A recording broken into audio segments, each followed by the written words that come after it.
अस्सलामुअलैकुम। Welcome to एमराद। दोस्तों, बात आज हम करने जा रहे हैं इंडियन एयरफोर्स की एक ऐसी एयरबेस के हवाले से जो कि लद्दाख के एरिया में बनाई जा रही है।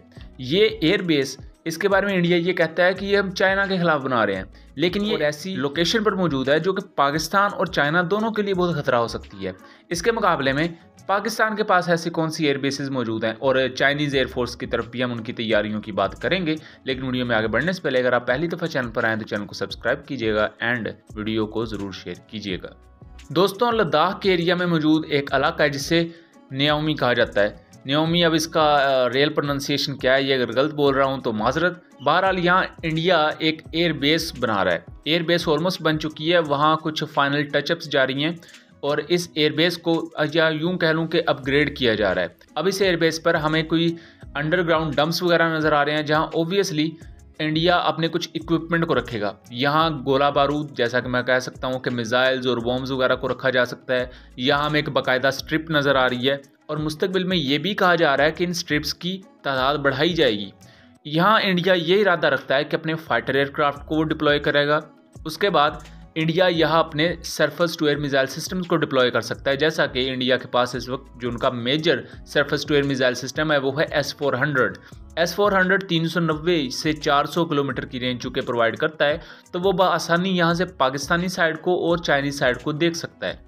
दोस्तों, इसके बिल्कुल मुखालफ ही चाइनीज साइड पर होटान के एरिया में, या होटान जो एरिया है, वहाँ चाइना की एयर बेसेस मौजूद हैं और उससे आगे भी कुछ छोटी छोटी एयर स्ट्रिप्स मौजूद हैं। इन एयर स्ट्रिप्स या इन रनवे का चाइना क्या करता है कि अगर कोई मुश्किल सूरत हाल होती है, जैसा कि अगर सर्दियों का सीज़न आ रहा है तो ज़मीनी फ़ौजें इतनी ज़्यादा शायद कारगर नहीं होंगी, लेकिन जो एयर फोर्सेज होंगी दोनों साइड पर, ये बहुत ज़्यादा अहम होगी। इसी तरह पाकिस्तानी साइड पर भी देखा जाए तो पाकिस्तान के पास कादरी एयरबेस है, जैसे हम स्कर्दू एयरबेस का कहते हैं। ये स्कर्दू एयरपोर्ट के करीब ही मौजूद है।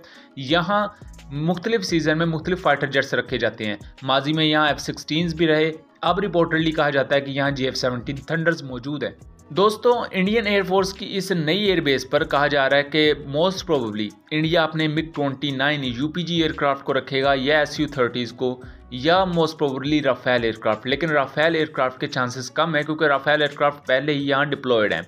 यहाँ MiG-29 को ज़रा ज़्यादा करीब रखा जा सकता है चाइना और पाकिस्तानी एरियाज़ के नज़दीक। और यहाँ चूँकि अंडरग्राउंड डंप्स वगैरह की भी कुछ ट्रेसेस मिलती हैं, यानी कि ज़ेरे ज़मीन कुछ ऐसी टनल्स या ऐसे एरियाज़ बनाए हैं इंडिया ने जहाँ वो अपना गोला बारूद या इवन मुश्किल वक्त में कुछ इक्विपमेंट भी रख सकता है। बाद में जब चाहिए होगा तो उसे निकालेंगे और उसे यूज़ करेंगे। ये चीज़ चाइना को किसी भी किस्म की एस्केलेशन में या किसी भी किस्म के कॉन्फ्लिक्ट की सूरत में नुकसान इस वजह से पहुंचा सकती है क्योंकि इस तरह की छोटी सी एयर स्ट्रिप जो कि बनाई गई है और वो आपको खड़े वक्त में काफ़ी ज़्यादा काम भी आ सकती है। यानी कि जस्ट आपको अपनी मेन एयर बेसिस से गोला बारूद और इस तरह का सामान अपनी फॉरवर्ड एयर बेस पर भेजना होगा और वहाँ से आप दुश्मन के करीब रहते हुए मुख्तलिफ ऑपरेशन सरंजाम दे सकते हैं। सेम काम चाइना ने भी किया। चाइना की बहुत सी एयर बेसिस मौजूद हैं इंडियन बॉर्डर्स के नज़दीक, ख़ास तौर पर जो अक्साई चीन का एरिया और लद्दाख का एरिया है। और यहाँ चाइना के अटैक हेलीकॉप्टर्स और उसके बाद फाइटर जेट्स जैसा कि J-11BG एयरक्राफ्ट जैसे जंगी तैयारे मौजूद हैं। यहाँ चाइना के अटैक हेलीकॉप्टर्स काफ़ी ज़्यादा अहमियत के हामिल है क्योंकि ये इंडियन आर्मर्ड कोर, ख़ास तौर पर जो इंडियन आर्मर्ड व्हीकल्स हैं और उसके अलावा इंडियन टैंक्स हैं, उनको निशाना बनाने के लिए चाइना ने रखे हैं। क्योंकि इंडिया की आर्मर्ड व्हीकल और उसके अलावा इंडिया के जो कन्वॉयज़ होंगे वही ज़्यादा ख़तरे की बायस होंगे चाइनीज़ इलाकों के लिए, और इन्हीं के थ्रू लॉजिस्टिक सपोर्ट को कायम रखा जाएगा ताकि इंडियन ट्रूप्स आगे बढ़ सकें अगर कोई इस तरह के हालात बनते हैं। अब यहाँ बहुत से लोग यही समझेंगे कि ये जो लद्दाख में एयरबेस है ये सिर्फ चाइना से मुकाबले के लिए है, लेकिन तस्वीर का दूसरा रुख नहीं दिखाया जाता। बुनियादी तौर पर अगर आपको पता हो तो इंडिया ने अपने S-400 सिस्टम्स को वेस्टर्न बॉर्डर्स पर तैनात किया है, यानी कि पाकिस्तान के नज़दीक। हालांकि इससे पहले यही नोशन बताई जाती थी कि ये जो हमारे S-400 हैं, ये जो बहुत ज़्यादा एडवांस एयर डिफेंस सिस्टम्स हैं, ये तो चाइना के लिए हैं, पाकिस्तान से साथ इनका कोई ताल्लुक नहीं है। बट अल्टीमेटली इनको पाकिस्तान के करीब ही डिप्लॉय किया गया। उसके बाद श्रीनगर में MiG-29 को डिप्लॉय किया गया पाकिस्तान के करीब। इसी तरह S-400 को अगर इस एयरबेस पर, यानी लद्दाख में मौजूद एयरबेस पर रखा जाता है तो ये इतना रेंज प्रोवाइड करेंगे कि ये एक ही वक्त में पाकिस्तान और चाइना के कुछ हिस्सों को देख सकें। और इससे इंडिया की लॉजिस्टिक्स का भी काफ़ी खर्चा बचेगा, बजाय कि दो एयरबेसिस पर दो डिफरेंट एयर डिफेंस सिस्टम की बैटरीज रखें। और इस तरह एक ही एयरबेस को इस्तेमाल करते हुए आप दो कंट्रीज़ पर नज़र रख सकते हैं। और ये चीज़ पाकिस्तान के लिए भी काफ़ी ज़्यादा अहम होगी, इस तरह की एयर बेसिस पर चेक रखना, क्योंकि ये एक तो देखने में बहुत बड़ी एयर बेस नहीं है। जैसे एक बड़ी एयर बेस होती है वहाँ आपको हैंगर्स नज़र आते हैं, एक से ज़्यादा स्ट्रिप्स मौजूद होती हैं। बड़ी एयर बेस का वैसे भी लोकेशन एक हद तक आप जल्दी ढूंढ सकते हैं, लेकिन इस तरह की जो छोटी छोटी स्ट्रिप्स होती हैं उनकी लोकेशन देखना, उनको जंग के वक्त आपने पिन पॉइंट एक्यूरेसी के साथ तबाह करना है, और वहाँ चूँकि अंडरग्राउंड डंप्स वगैरह होते हैं तो उनको तबाह करना थोड़ी सी डिफ़िकल्ट एक मिशन होता है, और वो भी ख़ास तौर पर जब आपने दुश्मन के मुल्क में जाके उनको स्ट्राइक करना हो। वैसे इससे पहले ऐसा नहीं है कि दुश्मन के मुल्क में जाके स्ट्राइक नहीं किया जा सकता। 27 फरवरी को मिराजेस और पाकिस्तान के JF-17s ने इंडियन ऑक्यूपाइड कश्मीर में बॉम्बिंग की थी। जो इंडिया के वेपन डंप्स थे उनके बिल्कुल करीब जाके बॉम्ब गिराए थे।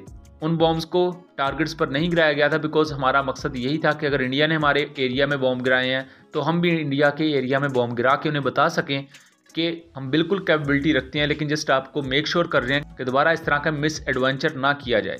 अगली वीडियो में हम ये बात करेंगे कि पाकिस्तान एयरफोर्स की तरफ से कुछ झलकियां सामने आई। उन झलकियों में CM-400 AKG को दिखाया गया है एक कंप्रीहेंसिव अटैक मिसाइल के तौर पर, यानी कि इसे सिर्फ एंटी शिप रोल के लिए नहीं बल्कि इसे कुछ दूसरे मकासद के लिए भी पाकिस्तान एयरफोर्स लेकर चल रही है।